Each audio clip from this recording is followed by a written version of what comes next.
FFmpeg. So if you want to look it up, it's FFmpeg. Did you check out that game I sent you? Nope, not yet. Sorry. You sent him a game? Well, it's actually a game where you can practice your programming skills. Like, it's actually What is the URL? Code IN game. Like, so I think it's just put like code in game.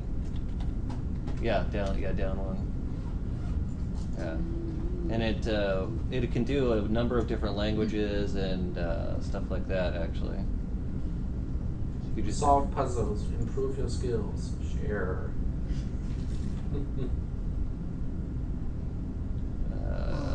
Oh, so you used to sign in. You can continue without account on the top right. And so you can pick the languages. Ah, so even Vim, edit mode, you can use Vim or Emacs. I like that. And then C++.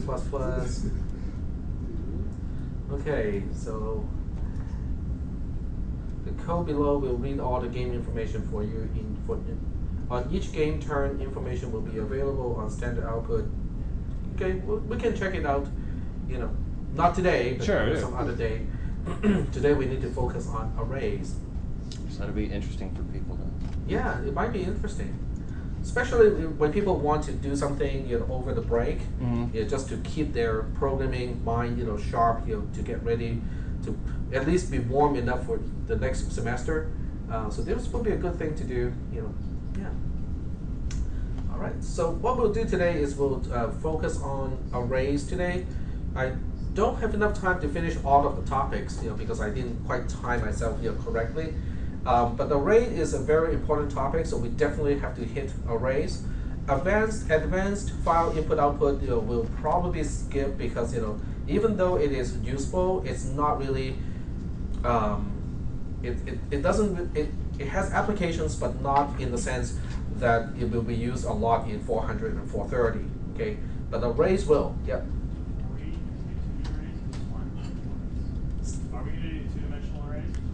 We'll use a single dimensional array in this class. There is an easy way to think of a two-dimensional array. It is an array of arrays. So each element of the first top-level array is by itself an array. The chances that you'll be dealing with a two-dimensional array in C and C++ is actually limited. Okay, you'll be surprised how often people do not use a two-dimensional array. The only time it is actually useful is when you're processing something that is mathematical, like when you're dealing with linear algebra, matrices, or you're dealing with a Fourier transform or something like that. Then a two-dimensional array is actually useful. But most algorithms do not involve the use of a two-dimensional array.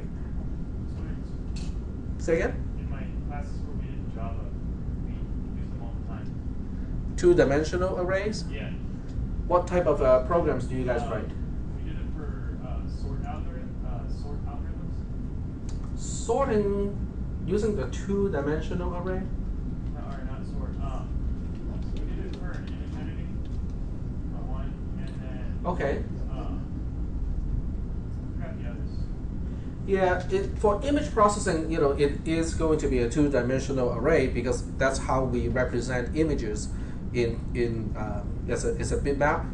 It's a two-dimensional, you know, construct. But a lot of data structure and algorithms apply to single-dimensional array and not so much, you know, two-dimensional arrays.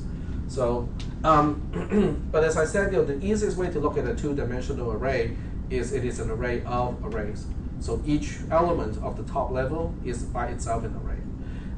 We'll first take a look at the implementation of arrays in C and C++ first, because, you know, that will kind of set the tone of, you know, how we deal with arrays in this class. And we'll go through a few sample programs to not only to take a look at actual programs using arrays, but also look at some of the really dangerous things that people can do with arrays. It doesn't take much to illustrate it, you know, and using GDB, it's very easy to visualize, you know, what is going on. It's like, whoa, what is happening here? It's like, wow, weird. Okay. So the first thing we'll talk about is, you know, how an array is treated, or how C and C++ look at the construct called an array. And I am assuming that in your previous CISP 300 or 301 class, you have some exposure to the concept, at least the theoretical concept of an array already from that class. Is that a valid assumption? Okay, all right.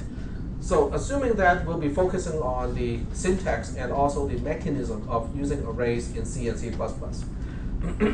So the first part is not really interesting because we know that variables can be global or they can be local.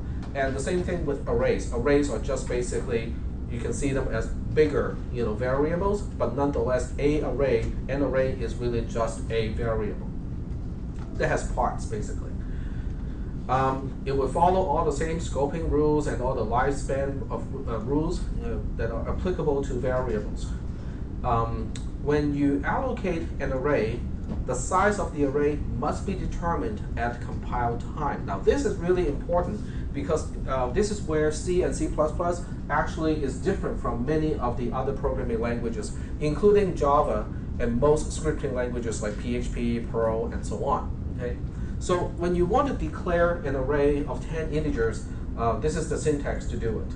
Okay? So this line by itself is telling the C compiler that I want to declare a variable. Can be global, can be local, depending on where I put this line here.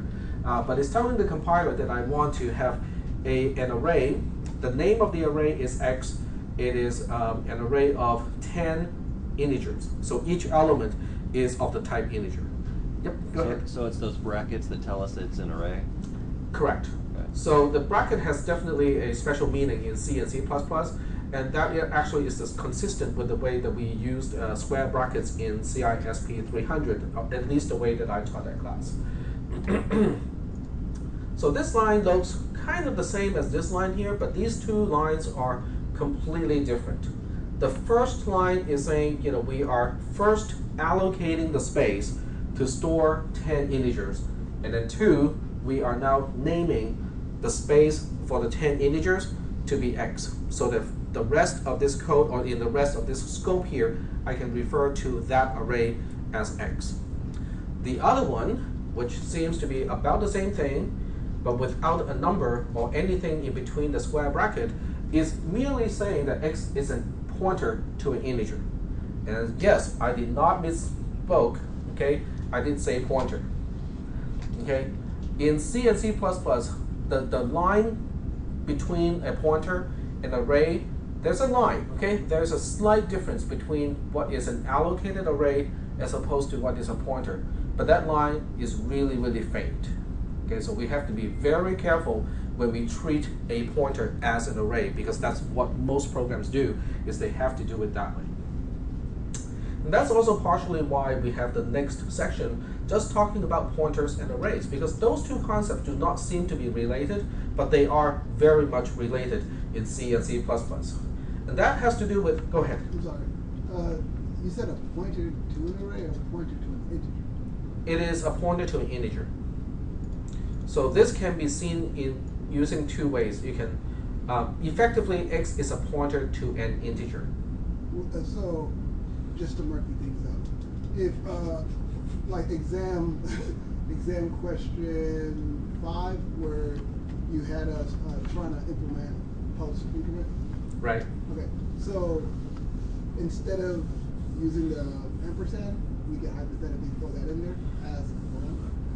But then the way you pass the parameter would also be different, because if the parameter itself is a pointer, then you have to pass the address of an integer to the subroutine. But yeah, but so that's what I'm saying. Like, so our function definition can have that as saying you're expecting a pointer. Yes. And then pass the ampersand. Yep.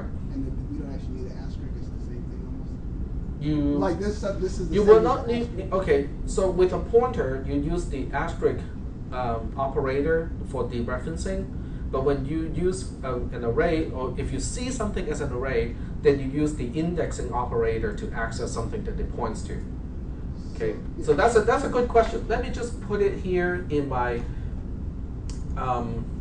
text editor, and I will explain that when it is time to do it. Okay, so I'm just writing down what I want to talk about, but it's something that we'll touch on if we get to that point. Okay, And I think we will in about 10 minutes or so will be the right time to talk about it.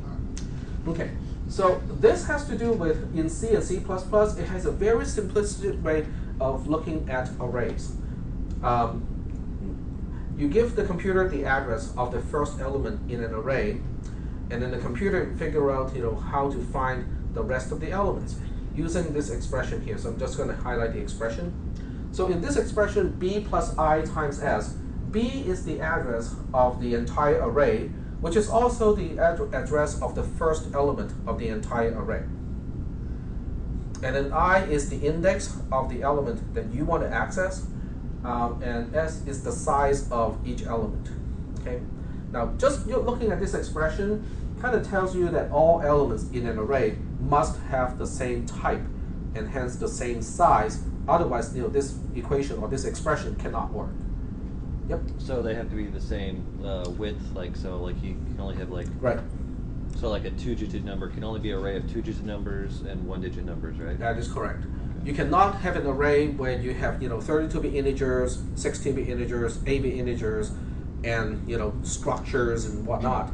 Each element must be the same, must have the same type as the next one within the same array. Okay, which is a restriction in C and C++. In a scripting language, on the other hand, they do not have the same restriction. Yep. Does the array that is housing a certain type take on the type that it's housing? Or is the array kind of separated from as its own type? An array is its own type, but it's a composite type made out of a smaller or component type. So when you look at y here, the type of y is actually an array of 10 integers. That is the type of the identifier y. But when you look at one element of the array, it has the type of an integer. Is that answering your question? Okay. Okay, so getting back to the calculation.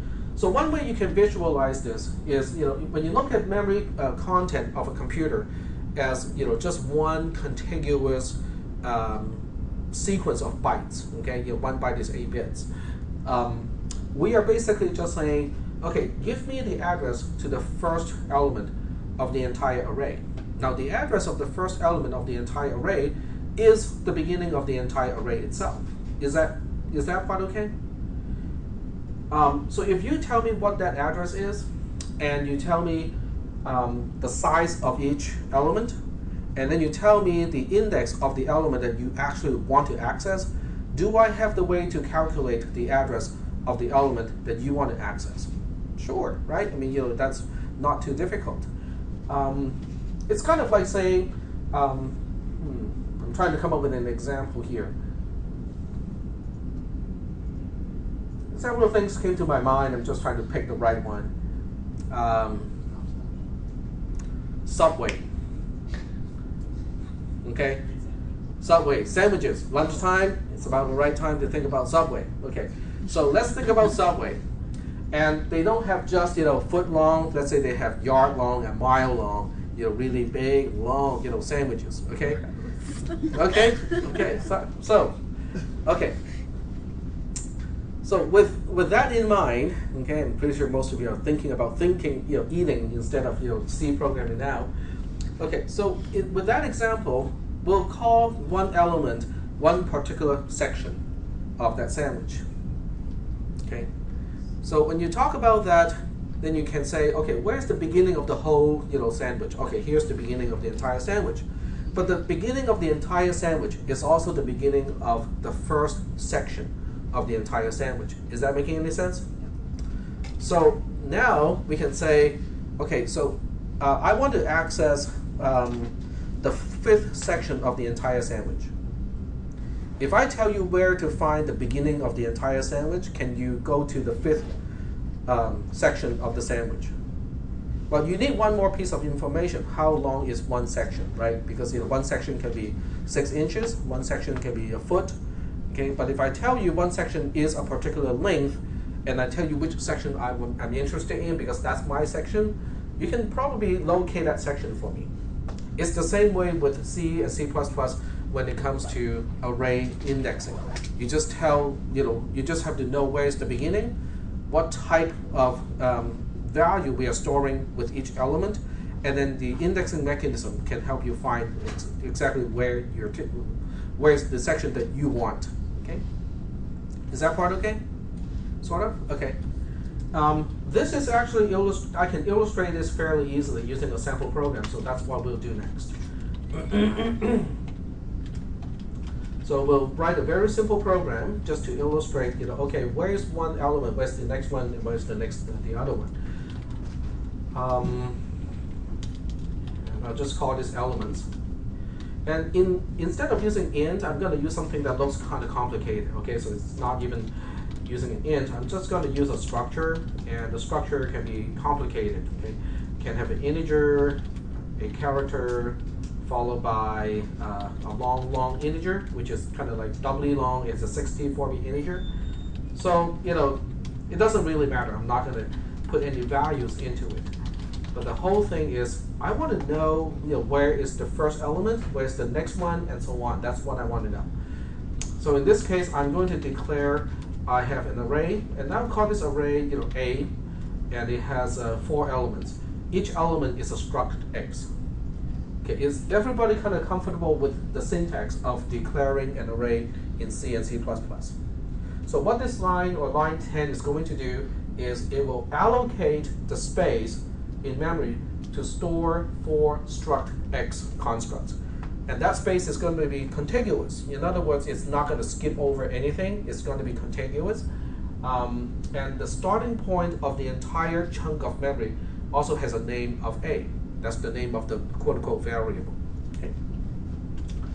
And I'm not sure whether the C compiler will let me get away with this. We'll give it a try. If it doesn't let me get away with this, I will go ahead and do something to make it actually compile. Okay. Are there any questions about this sample program? What is important about this sample program is not so much in the source code itself, but also in what I'm going to do in GDB. Okay. So let's go ahead and compile and run the program. So G++. Warn all is going to complain because I'm not using the array at all. And I think that should be it. Just debug elements.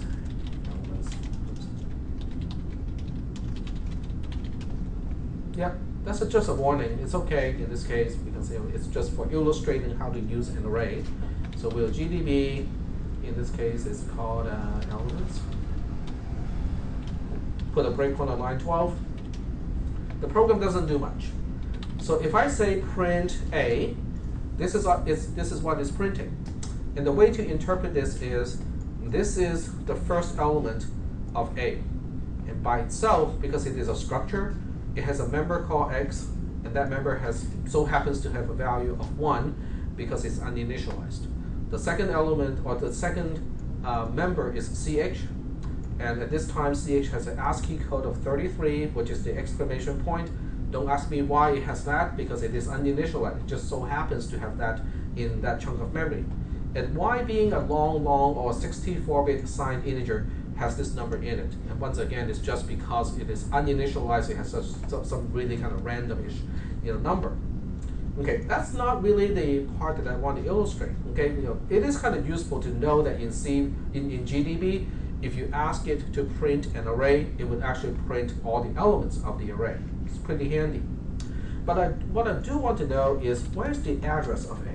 Okay, so the address of A using the ampersand operator is at this particular address. Okay, that's just a location in memory. One way to look at locations in memory is a huge array of bytes. Okay, that's one way to visualize memory in a computer. Okay, and what do you think is the location of the first element of the entire array? That same address. It's going to be the same, exactly. So you can see that the address of the first element, which is known as A bracket 0, is the same as the address of the entire array because it's the beginning. Yep.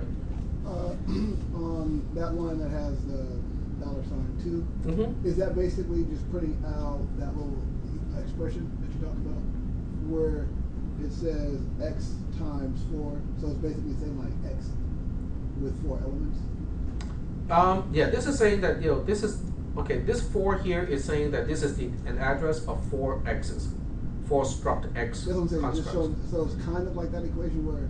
No, it has nothing to do with the equation. This really is just saying that this is the address of an array of 4 struct x. But it's not doing any type of calculation. It's just saying that this is the beginning point, but the size of the array is only enough to store 4 struct x constructs. Okay. So that asterisk there is saying it's a pointer. Yes, this is just a pointer. Yep. All right. So what about the next element? Okay, the next element is a bracket 1. So if I look at ampersand a bracket 1, that will show me the address of the second element of the array. And it's a little bit different. Okay, one is 48 in hexadecimal, the other one is 58 in hexadecimal. In decimal, in base 10, it means 16. Okay, they're different by 16 bytes. So using this particular pattern, if I look for the address of a bracket 2, what do you think is going to be? 16, so 68. 68 will be the ending. The first few digits will be the same, so we don't have to spell it out. But the only difference is, it goes from 58 to 68. Okay. So is everybody kind of understanding how elements of the same array is organized in memory? Because that really is kind of a very important part of understanding how C works with arrays. Is that okay? Okay, him and then back to you. Okay, go ahead. So since you're making an array of structures, does the first element of the first element, or the first member of the first element also has the address of the entire array. That is correct. Well, that is a convention. Okay, there's nothing that says the compiler has to make the first member having the earlier address, but by convention, that usually is the case. Yep. Will the second member also have that same address? No, the second element. No. The first member of the second element has the same address as the second element itself. No. I mean the first element, second member of the first element. Say that again. Sorry. Okay, so we have 4 elements. Right. 3 members per element. Right. So element number 1. Member number 2. First element, member number 2. So char. Yeah. CH will have the address that is usually probably 4 bytes after the beginning of the element itself. Okay. But that part is just by convention. Nothing of the C programming language actually promises that the organization of members has to be sequential within a structure. But within an array, it is guaranteed to be sequential and also can be found like that. So Go ahead. Yeah, it all tentative. So does that size 16 come from the culmination of the members? Yes. Okay, so it's not arbitrary. It is not arbitrary. Yep, go ahead. So I understand why the differences between memory addresses are the same, but why is it 10? Why is it 16 actually? 10 implies it is 10 in base 10, but this is 10 in hexadecimal. The reason why we know it is hexadecimal is because of the prefix of 0x. So whenever you see a number in C, C++, and most other programming languages, and it starts with 0x as a prefix, it means it is a hexadecimal number and not a base 10 number. But that is a good question. Why is it 16 bytes? I mean, it doesn't seem like we need 16 bytes to store, the members that we are talking about, because we have one int, which is 4 bytes, okay? We have one char, which is 1 byte, and then we have a long, which is 8 bytes. So if we pack everything, it would only need 13 bytes, right? So why is it reserving 16 bytes, per structure? And the answer to that is because the compiler, unless you tell it not to, has a tendency to align things at 4-byte boundaries. In other words, it likes addresses that are divisible by 4. And that has to do with the processor being a 32-bit processor. It is more efficient to access memory this way than to have things that cross over the 4-byte boundary. Okay, I'm not going to explain that any further in this class, In the next class, cisp310, that will become more apparent why we like to align things. At the expense of using up a little bit more memory, you are gaining in terms of execution speed. But there's a reason why that is the case. Yes? If you were going to use the base plus index times size expression to figure out the address of, say, the second or third element in the array, Yes. and you use the size construct, Yes. wouldn't it give you 13 bytes as opposed to 16? No, it won't. Because the size of operator, the size of thing is actually an operator. If you look it up, it's not a function. It is actually considered an operator. I believe it is accessible from here. So you can say what is the size of a struct X, and it tells you it is 16. In other words, within the compiler, it is self-consistent. So when it is spacing out and using the 4-byte alignment thing, it will correctly reflect that using the size of operator, which makes sense because otherwise, it will make it kind of difficult to do certain things. Right. All right. So this is all good, right? So if I go to the next one, I'm just kind of bore you guys, for 1 second here. It's 7/8, right? Nothing really too, interesting here. But here's the next one that is kind of interesting. What if I do that? No. That's not right. Yeah. Okay, it is not right. I like that answer. It is not right. Okay, the question is, okay, we know it's not right, but what if I do it anyway? Probably get something random. Will it give us the same structure but just random, or I don't know? I don't think it would even read it. Okay, It wouldn't read in now, order. okay, first of all, we are only interested in the address of this supposedly element of array A. We are not looking at the content, okay? And you will see that the compiler, or the debugger in this case, has no problem and say that, oh, you know what, if there is a fifth element to the array, it would have been at this address. That's what it's saying, okay? And C, this is one big problem with C and C++, is an array has no way to know its own size. So there's no way to do a runtime check and say, hey, you know what, A bracket 4 is not supposed to exist. In VB, it does, okay? In VB, it does runtime checking because when you talk about an array in VB, in Visual Basic, it actually carries not only the starting point of the entire array, but it also knows the total number, the capacity of the array at any time as well. But in C and C++, when you talk about quote-unquote an array, it only knows the beginning, the starting point. It doesn't know how far it extends, okay? Which can cause a massive amount of problems, okay? So, let's do another thing with a similar program. And actually I did one already. We'll redo it, okay? I'm gonna erase abuse1.cpp, which is the program that has a problem. So I'm gonna write another version of the same program. And let's just call this, overrun.cpp. Okay. So with this particular program, I'm just gonna use main here. And we'll declare an array of 4 integers. Nothing special at all, no structures, just integers. And then we'll go ahead and declare 2 regular integer variables. One is I, and one is j. We'll do the usual stuff, and I can do this in a loop, why not? So let's go ahead and do this in a loop. So we'll initialize I to 0, as long as I is less than or equal to 4. I'm intentionally making a mistake here. Yes, go ahead. Is it automatically going to make those 4 elements 32-bit integers unless we That is correct. Yeah, because I'm using a 32-bit platform, so integer by default is 32-bit wide. How would we initialize it to be a different size? 2 ways. Let me finish this first, and then we'll talk about that. Okay. So if you want this to be a different size, there are 2 ways to do it. The correct way, the best way to do it is to include, I think it's stdint.h, standard integer. I may be wrong with this one, that's the right one? Okay, so if you want to force this to be a 64-bit integer, that's how you do it. So you just say int 64_t, the t stands for type, and that will do whatever is necessary for this particular version of the compiler to give you a 64-bit integer for I. So if you want to force it to be a 32-bit, which in this case is not necessary because it's by default 32-bit wide, you can just change it to 32-bit. But before you can use these names, which is int, the width or the number of bits underscore t, you have to pound include this particular include file because they're all type defs or type definitions within the header file.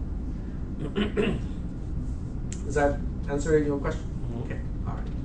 So in this program, we are only dealing with 32-bit, so that's fine without even without that. Okay. All right. So some people can easily see that this program has a problem, right? It's the array only has 4 elements, okay? And with 4 elements, it's going to start from 0.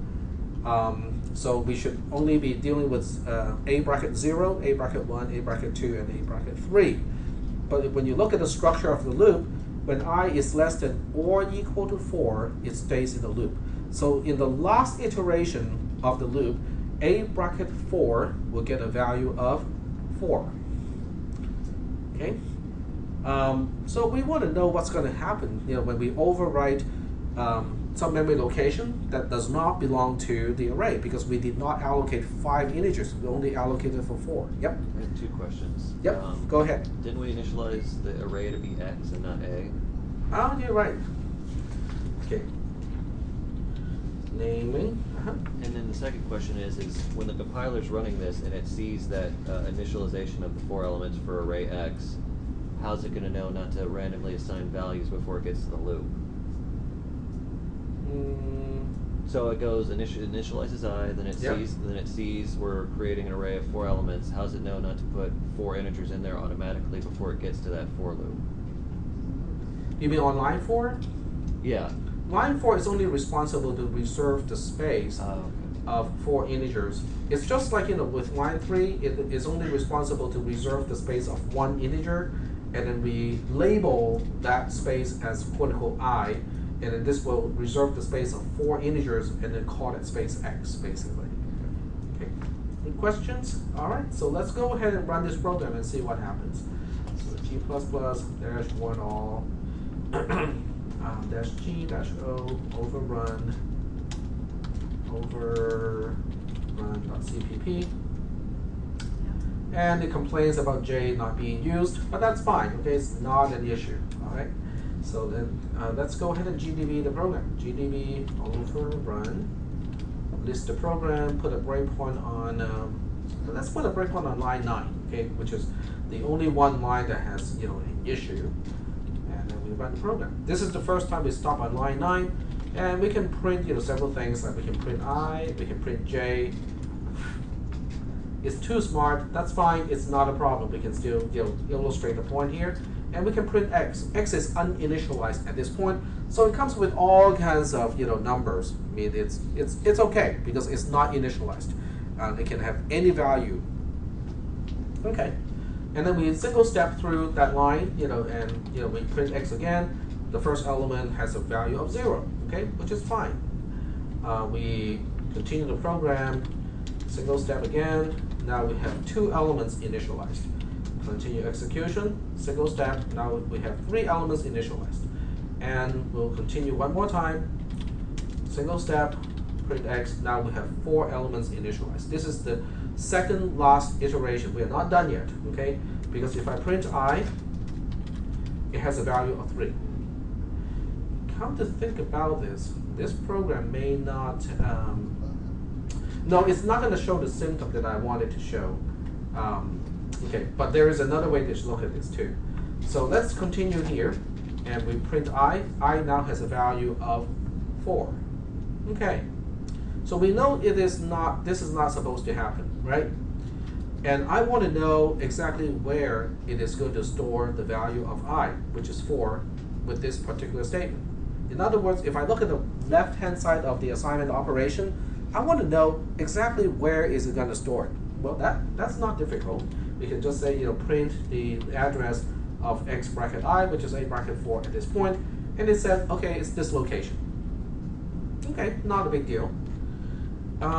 What do you think is going to be the address of I?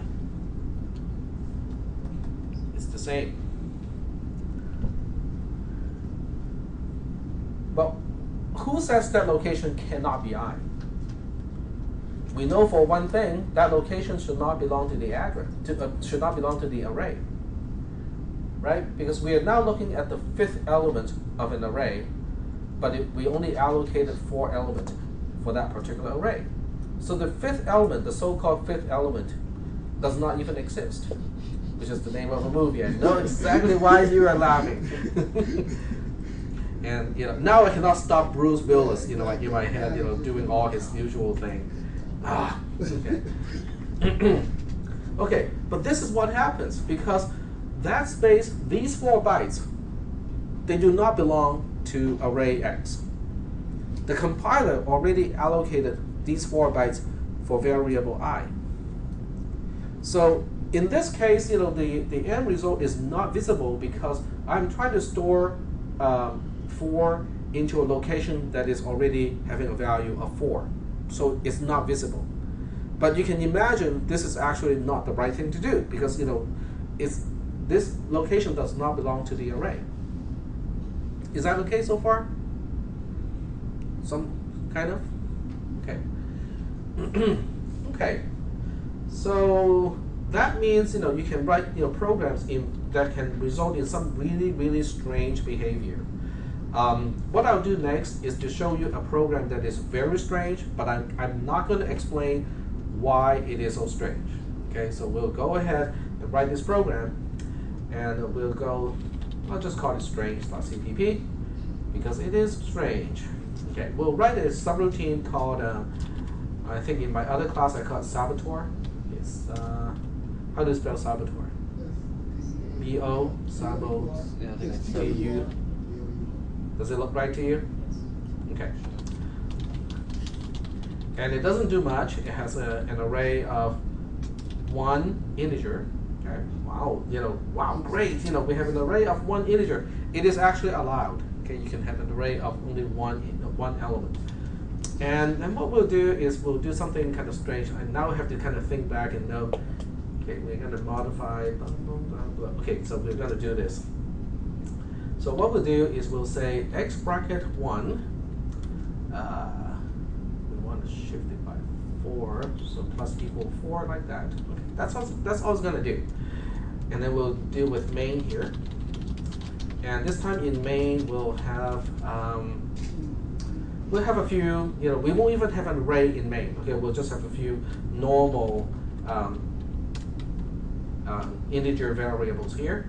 And then we'll say I gets a value of 56, j gets a value of, let's say, 72, and k is going to get the value of, let's say, 35. It doesn't really matter.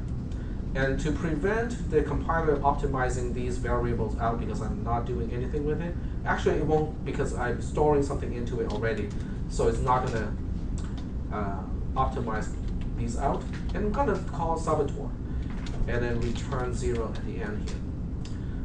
We'll put a breakpoint on line 17 when we get back here, and we'll see what Saboteur is actually going to do with this program. Because what it's doing is something that's really strange that cannot be explained using C and C++ concepts at all. Okay. Okay. When you look at this code, when you look at Saboteur, on line 6. It doesn't look like it's going to do much. Okay, in fact, to someone who is kind of new to C and C++ programming, it seems even right because we have an array of 1 element, and I'm just incrementing that by 4. Okay, doesn't seem to be harmful. It's pointless, but it's not harmful. Yeah. Yep. What does it mean you're incrementing? You're giving it 4 extra elements, or are you adding? No, I'm just adding 4 to the value of element 1 of the array. Now the problem is. What is element 1? Exactly. It has 1 element. So that 1 element should have an index of 0. So the element with an index of 1 does not actually belong to array X. It belongs to something else. But what something else are we talking about? We have no other local variables in Saboteur. So let's check it out, okay? Because when we check this out, you will see that it will do something that's really, really odd, okay? Okay, so we are not even dealing with addresses here. We're just dealing with array indexing. There are no pointers, no addresses, and so on. Okay, so we'll do a G++, one all. It's going to complain about I, J, and K. They're initialized but not used. But that's okay. We'll just go ahead and do that too. It's called strange CVP. And as expected, it complains about I, J, and K set but not used. And then we'll go ahead and debug the program. GDB strange. List the program. We'll put a breakpoint on line 16. Okay. Run the program. Now we're on line 16. Single step goes into the subroutine, which only has one single statement that actually does something that does not seem to be harmful. Single step, return. Now we're back to main. All right. So when we're back to main, I is supposed to have a value of 56, J is supposed to have a value of 72, and K is supposed to have a value of 35. Just kind of remember that. Now we want to print I, J, and K. What are you noticing? It shifted values down. They shifted. They shifted. I used to be 56, now it is J. J used to be 72, now it is K. And for whatever strange reason, I has lost its value and it is now 0. Weird. And it is weird. And it doesn't take much for a C program to be broken in this way. I'm not going to say, I will not explain why this program behaves in this particular way, because that really is kind of well beyond the scope of this class. But I want to show you the symptom of corrupting something that does not belong to an array, because if you ever encounter a program before you get to assembly language programming, because some of you may not be taking that next semester, okay? If you suspect, if you cannot explain the behavior of a program and you are using array indexing or pointers dereferencing, check those things first. Because if you modify a location that you're not supposed to have access to, it can cause mysterious problems that cannot be explained using C and C++ at all. Okay. Yep. You want to answer. But this is consistent, right? Because it will always do that? Yes, it will always do that. At least, programs compiled by G++ will always do this.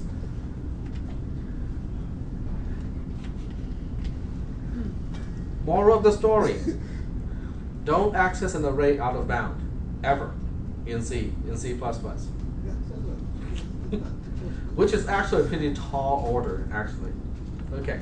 So getting back to just the concepts of pointers and arrays, we'll see some other corruption issues later on, but this is the first time we see something that is kind of really wow, I didn't know that a program can be corrupted in that particular way.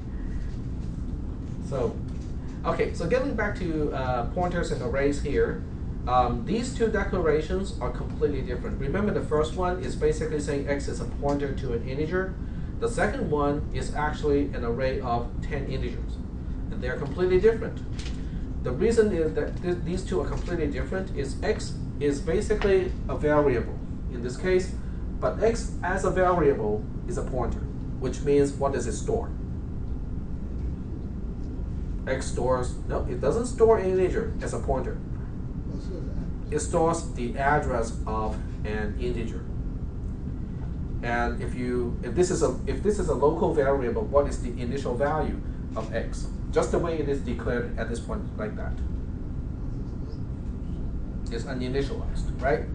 So that means if you start to use x in this context without initializing it first, it is going to put a 0 to wherever x is pointing to.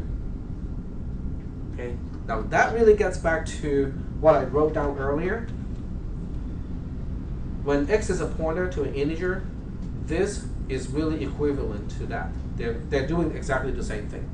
Dereferencing a pointer, which is asterisk x, is really treating x as an array and accessing the first element of the array. Is that okay? Yep, go ahead. Earlier, you had said that like if you create a structure gets initialized, Okay. right? No. No, if you create a structure, it is still uninitialized because the declaration is just reserving the space for the structure. It is not necessarily initialized. Now, if you want it to be initialized in C++, you can specify the constructor, then it gets initialized. But the structure by itself, without the constructor, is uninitialized, just like anything else. So with the constructor, we had. It doesn't have it. We don't have a constructor. Yeah, that's probably a concept that you will encounter in cisp360, which is object-oriented programming. Right. So, moving on with this note here, we just explained this part here, okay, without actually reading my text. I was explaining it using a program of accessing an array out of bound, which kind of explains what this is actually going to do when y has 10 elements and you're accessing the element with index 10, and that's basically accessing the 11th element, which is what can cause problems. So the rest of this just kind of explains what I was explaining earlier, but using a sample program. When you access an array out of bound, you're going to change something or access something that you're not supposed to, and that can cause major problems. This section talks about how you can have assignment operation between two arrays. So if you have if you have z also declared as an array of 10 integers, we already know that y is declared as an array of 10 integers. This actually works. In other words, what you can do with this is you can basically copy all 10 elements of z to all 10 elements of y using a single assignment operator. But that only works if z is declared exactly the same way as y, which is an array of 10 integers. Yep. We usually don't do this. This is very seldom. It's very seldom that we actually do that. Right. So that basically ends the first part of the array discussion. I will skip the pointer arithmetic part and then skip all the way to C strings because you have a new homework assignment that depends on it. The new homework assignment is reverse. So in short, what I want you to do is to write a program. It will read one line from standard in at a time, and then it will reverse all the characters on that line. So the last character becomes the first, the second last becomes the second, and so on. But the caveat is you will only deal with up to the first 80 characters of the line. If I give you a line with 2,000 characters, it doesn't really matter. Just read in the first 80 characters, reverse those, print it out, and you're done. Go to the next line. Is that okay? So there are a few questions right now. Okay, the first question is how do we read 80 characters? Okay, and then when the program reads, if a single line contains the single word quit, Q-U-I-T, and then press the enter key, then it's time to get out of the loop. Otherwise, it keeps reversing the lines forever. Okay. So are we doing okay so far as what the program is supposed to do? Okay. There are certain restrictions. You have to use CNC out, so you cannot use scanf or anything like that. You have to use getLine, which is something that you really should be using because it's really helpful. You have to use array operations. You cannot use pointers or pointer dereferencing in this program to access elements. There will be places where you need to use pointers, but not when you are accessing elements of the array. And you also have to write a subroutine. So the actual operation should be in a subroutine called string reverse. Okay, and it is supposed to be case sensitive. And this is the prototype of the subroutine that you'll be writing. It returns a void. It has three parameters.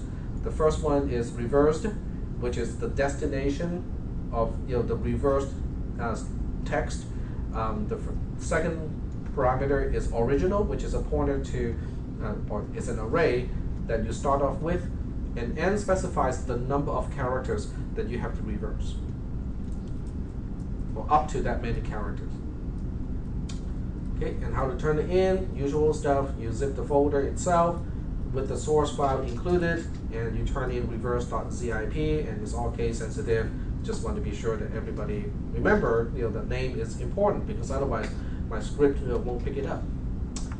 All right, so this is your homework assignment. So now we can go back to my notes here, and then we can take a look at C strings. A string in C is simple. It is just an array of characters. That's all it is. Okay? If we understand what is an array of integers, this is almost the same thing. It's an array of 8-bit integers, if you will, because each character is only 8-bit wide. So that means if we want to store up to 31 characters, or the content of up to 31 characters, this will do it. Okay? We are declaring an array str string, which has 32 bytes allocated to it. Okay, hold on a second here. This doesn't make any sense, because this clearly states that we are reserving the space of 32 characters, and how come this is needed in order to represent or store the content of up to 31 characters. There's one reason. The next paragraph explains why that is the case, because in C, the convention is the content of a string is terminated by a null character. A null character has an ASCII code of 0. In other words, you can have an array of, let's say, 16 bytes, okay, 16 characters. Once you encounter the null character, what is after the null character is not a part of the string. Let me explain it with a program. That's the easiest way to do it. So quit. And here's the program to illustrate it. I'll just call it null termination. Okay. So here we have an array str. We don't need a whole lot of characters. Let's just give it 8 characters. Okay. We'll go ahead and initialize it. So we'll have tag here. So str1 is A, str2 is K, and str3 is the null terminator, which is 0. You can just put a 0 here because it's the ASCII code of 0, so it should not be in quotes. And you know what? I'm going to go a little bit beyond this and specify something else here. So we'll put a question mark here, and go to here. Maybe we'll put exclamation point here, and I'll print it out.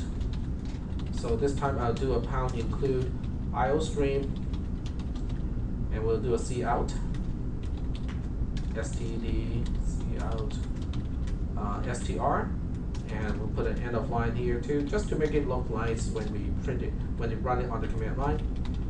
And that's my entire program. So the question is, what is it going to print? Is it going to print tag and then some funny character and then question mark and exclamation point? Or is it just going to print tag, question mark, exclamation point because the null character is unprintable? Or is it going to print just tag, T-A-K, because the null terminator says the content of the string stops here? Even though I have the capacity to store up to 8 characters, I'm only specifying the first 3 is the content that I want to represent. Is everybody kind of understanding the difference between the capacity of something as opposed to which part is the content? It's just like when you fill in a form, okay, a tax form or whatever form, they usually, some forms are very tedious. They give you like a box for each character. And what if your address does not need to use up the entire thing? Well, then it's implicit that all the blank spaces are not used, and then the implicit end is the last character that you write on that line. In C and C++, we cannot do that because there's no such thing as a box that is not filled in. Every box has some content in it. So instead of saying if it's a blank box, it is the end, we use a particular value 0 to indicate this is the marker of the end of the string. Okay, so we'll go ahead and compile and run this program. This is a pretty easy one. So we'll just I'm not going to run it through the debugger. So no term. And we don't need the namespace std for the cout? I think I did. Okay. Yep. And it just prints tag. Okay, so that kind of illustrates, the job of the no terminator. It marks the end of the useful part of a string. Yep. But if you ran, like say if you added a loop to print those 7 characters, what would it print out? It will print, T, A, K, and then the no character. It will attempt to print the no character, which you cannot see on the screen because it's not a printable character, and then the question mark and the exclamation point, which means the content. If you look at each individual member, or I should not say member, if you look at each individual element in the array, it is still TAK 0 and the question mark and the exclamation point. But when you treat the entire array as a string, then only the first 3 is considered the content of the string. Okay? And this is a very important standard because all C and C++ programs understand a string as an array like this, using the convention of a no terminator. Okay. All right. So, but that's printing. What about reading? Well, most people would say, oh, that's easy. We can just do something like this, right? Because we know this is going to read this. We use this already to read in integers, and then we use it to read characters one by one. And now, if we have an array, we can just read an array like this. So let's go ahead and test whether this works or not. And if it does not work entirely the way we want it, we want to see, why is it not working entirely the way we want it? So we'll go ahead and write another program just to do this. Okay, so we'll say cin str. We're using cin to read the string basically. And we'll do about the same thing. IOStream.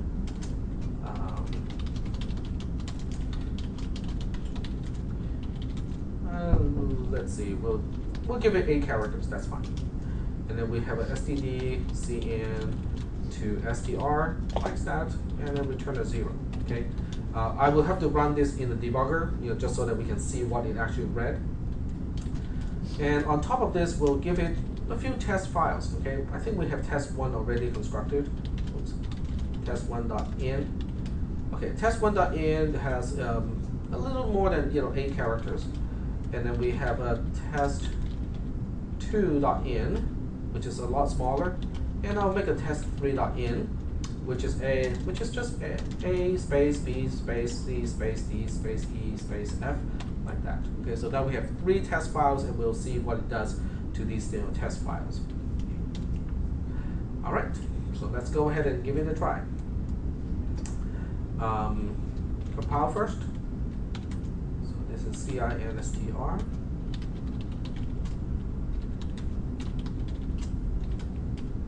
Oh, forgot to specify -G for debugging. There we go. All right. So we'll put a breakpoint on line 9 so that we can examine str as an array after the reading, and we'll run the program using the redirection operator. So that instead of typing what the program is going to process as standard input, I'm going to get the content from a file. And I'll start with test3. Okay, test3.in is going to now specify the content of the standard input file when I run this program, and it's done. And I want to find out what is in array str. This is the content of array str. Hey, something is not right here. Okay, we read the A correctly, and then we have a no terminator, which basically means everything after that is not a part of what I just read. Because remember, the no terminator, the word terminator means it is the end. It terminates the content of the string. So nothing after the no terminator is actually what I read. In other words, it just read lowercase a, and it decides I'm done. Okay, that doesn't seem right to me. Let's try the other one. Let's try the test2. Is it test2? Yeah, test2.in. Something that we can try again. So we are going to restart the whole program from the beginning. And when we get to the breakpoint, we print it again. And it prints, it's certainly capable of reading in multiple characters. But how come it's not doing that with the first attempt with test3.in? Because there's a space. Because of the space, exactly. Because when you use the right shift operator to read from standard in into a string, it stops reading when it encounters a space. In other words, it's not reading one line at a time. but it has a potential problem that we haven't seen yet. Okay, so let's see what it does to the other one. Let's read from test1.in. Now remember, test1.in has the content of A, B, C, D, E, F, G, H, and then a space. Okay, so Wasn't that more elements than we assigned, I think? yep, exactly.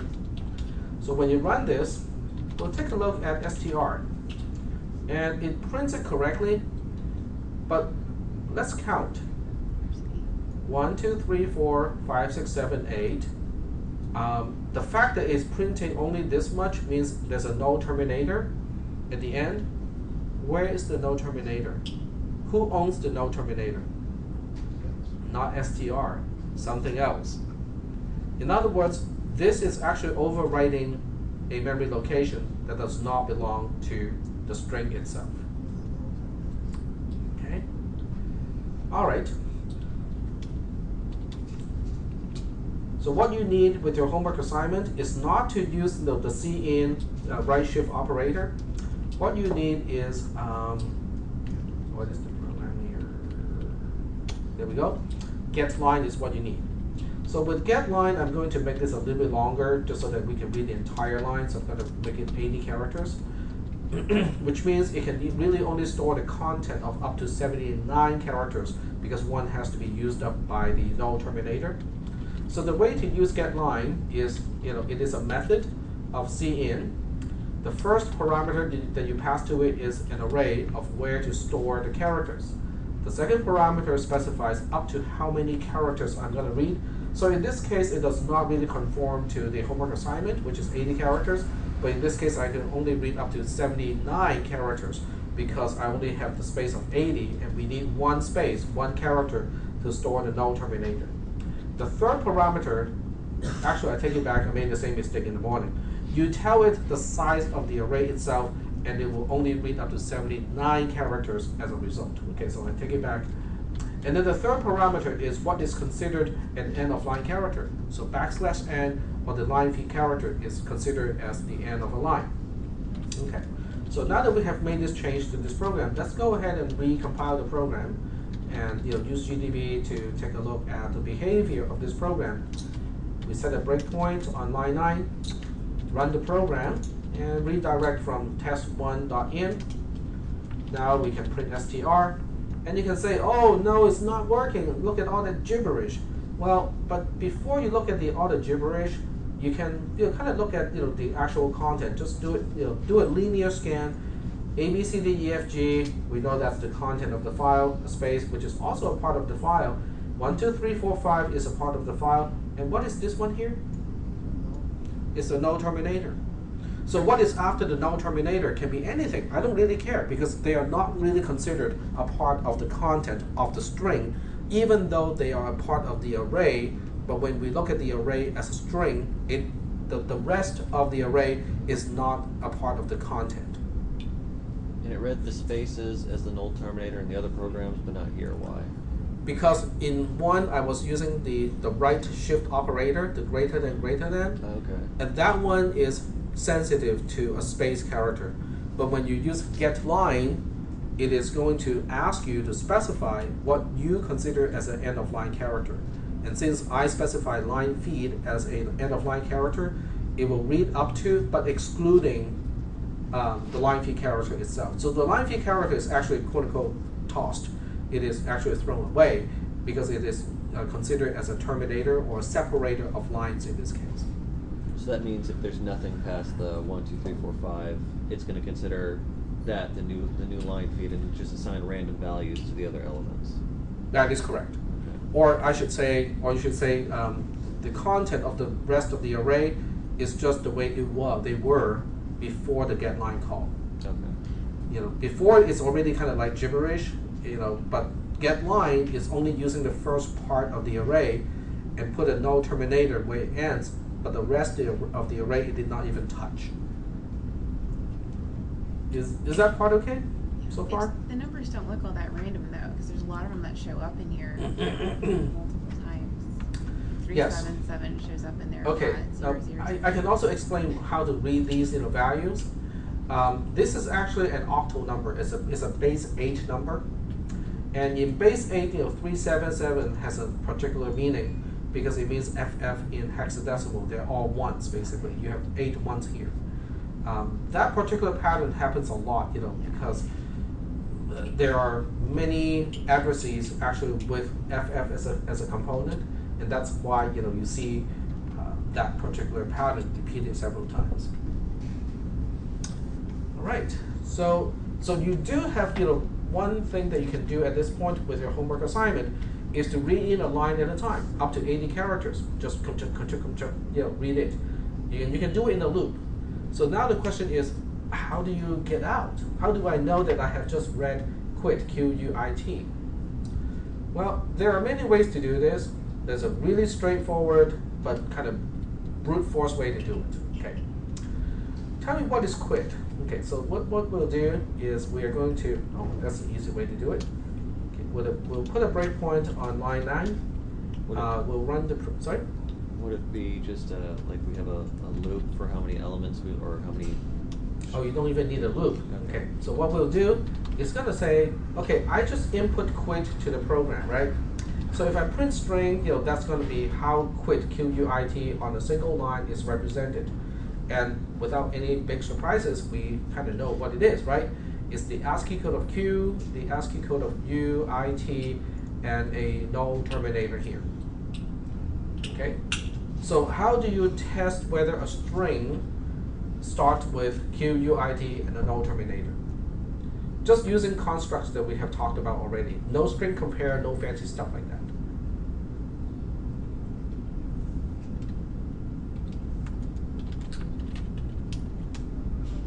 Okay, so I'm gonna go ahead. Can you repeat the question?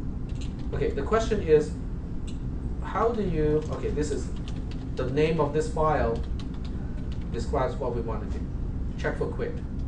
So how do we know that somebody entered exactly just Q-U-I-T and then press the enter key on a line?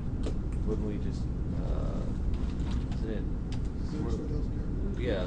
Okay, you can search for those characters, but since we know that Q-U-I-T has to be the only content on that particular line, there's no need to quote-unquote search, because if it is there, the first letter has to be Q, the second letter has to be U, and so on. Okay, so if I want this result here, okay, I'm going to use the out here. So if I want to say, if blah blah blah, C out, that's quit. Okay, because I have just read the word quit. Okay, so otherwise it won't print this line. So I just kind of hijacked the previous demo program to illustrate the simplest way to check for a particular word in a string, which is also known as an array of characters. Okay, std e and line. Okay, so what? So you're saying, I'm sorry. So you're saying that the quit string is new line, the word Q, quit, and then end of line. Well, the end of line character is not going to be read, so you should not compare the end of line character. So it will just be the null terminator. Okay, so one really brute force way to do this is just to compare each element of str in this case to a single letter that you're expecting at that position. Is that okay so far? Just the strategy itself. Okay, so that means the first thing we'll do is we are comparing str bracket 0, which is the first letter, and what is it supposed to be? Q. Q. Okay. And what is supposed to be in str1? U. You get the idea, right?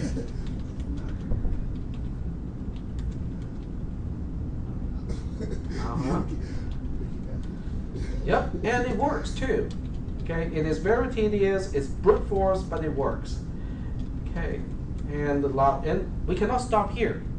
If I stop here, then I can say quitting, Q-U-I-T-T-I-N-G, and because the program only uses the first 4 letters for comparison, so quitting is considered the same as quit because they both start with Q-U-I-T.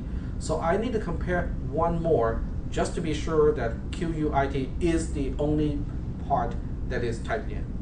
No quitting. So what do I do next? How about comparing the null terminator? So we want, this to be exactly the null terminator, which is an ASCII code of 0. So this is how we can confirm that somebody has just typed quit, QUIT, and then end of line. Okay. But before we do anything else, let's double check that this logic does work. Okay, so we'll do a G++-L check for quit. And I'm not going to run it in the debugger, so this time I'll just, all right, what is it complaining? It's not derived. That's clear. Oh, I know why. I used the wrong direction.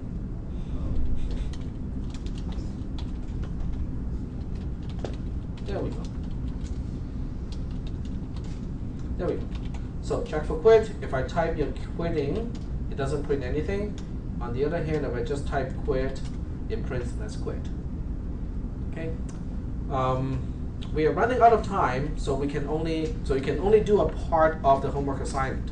But the part that you can do right now is the overall logic. You cannot quite do string reverse. Okay. Well, you can do string reverse, but if you don't feel comfortable doing it, we'll talk about it on Wednesday. Okay.